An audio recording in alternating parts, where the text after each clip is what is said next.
നമസ്കാരം പ്രിയപ്പെട്ടവരെ, ഞാൻ നിങ്ങളുടെ സ്വന്തം റഫീഖ് ചന്ദ്രാപ്പിനിയാണ്. ഈ കുടുംബത്തിന്റെ വേദന നിങ്ങൾ കാണാതെ പോകരുത്. നിങ്ങളാൽ കഴിയുന്ന ചെറിയ സഹായവും അതുപോലെ നിങ്ങൾ അറിയുന്ന ആളുകളിലേക്ക് ഈ വീഡിയോ ഒന്ന് മാക്സിമം ഒന്ന് ഷെയർ ചെയ്തും സഹായിക്കണേ പ്രിയപ്പെട്ട.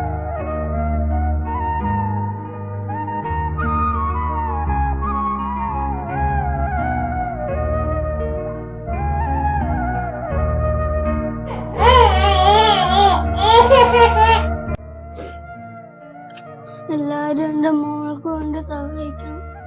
എൻ്റെ മോൾക്ക് വേറെ ഒരു നിവൃത്തിയില്ല.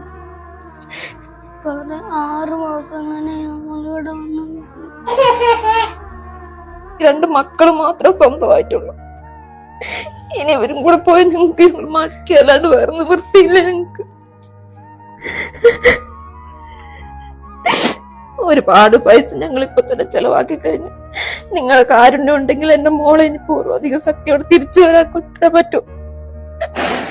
ജീവിതത്തിലേക്ക് വരണമെന്നുണ്ടെങ്കിൽ നിങ്ങൾ സഹകരിക്കണം. എല്ലാവരും ഞങ്ങളോട് കനിവുണ്ടാവണം. എല്ലാരും സഹായിച്ചു. ഇനി നമ്മൾ മരണമല്ലാണ്ട് വേറൊന്നുമില്ല. ഇതിനും കൂടി ആരും സഹായിച്ചില്ല. ഞങ്ങൾ കൂട്ടത്തോടെ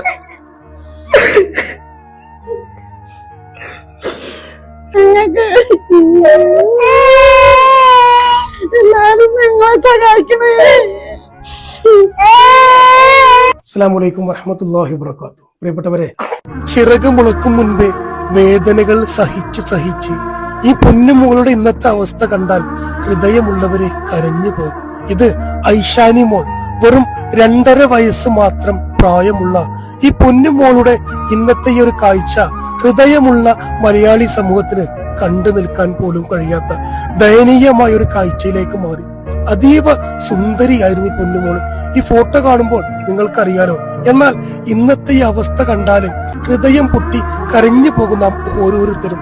ഈ വീഡിയോ കാണുന്ന ഓരോ പ്രിയപ്പെട്ടവരോടും പറയാനുള്ളത്, ആദ്യം നിങ്ങൾ ഈ പൊന്നുമോൾക്ക് വേണ്ടി ഒന്ന് പ്രാർത്ഥിക്കണമേ പ്രിയപ്പെട്ടവരെ. നമ്മുടെ മക്കളെ പോലെ സന്തോഷമായി കളിച്ച് ചിരിച്ച് ജീവിക്കേണ്ട ഈ ഒരു ബാല്യത്തില് വേദനകൾ സഹിച്ച് ഈ പൊന്നുമോളുടെ ഇന്നത്തെ ഒരു കോലം കണ്ടാല് ഹൃദയമുള്ളവർ പൊട്ടിക്കരഞ്ഞു പോകും. എന്തിനാണ് ദൈവം ഇങ്ങനെയെല്ലാം ഈ കുഞ്ഞു മക്കളെ പരീക്ഷിക്കുന്നത്? ചില ആളുകൾക്ക് മക്കളില്ലാത്ത വേദന, എന്നാൽ ഇതുപോലത്തെ വേദനകളൊന്നും ഒരു മാതാപിതാക്കൾക്കും നീ നൽകല്ല നാഥ.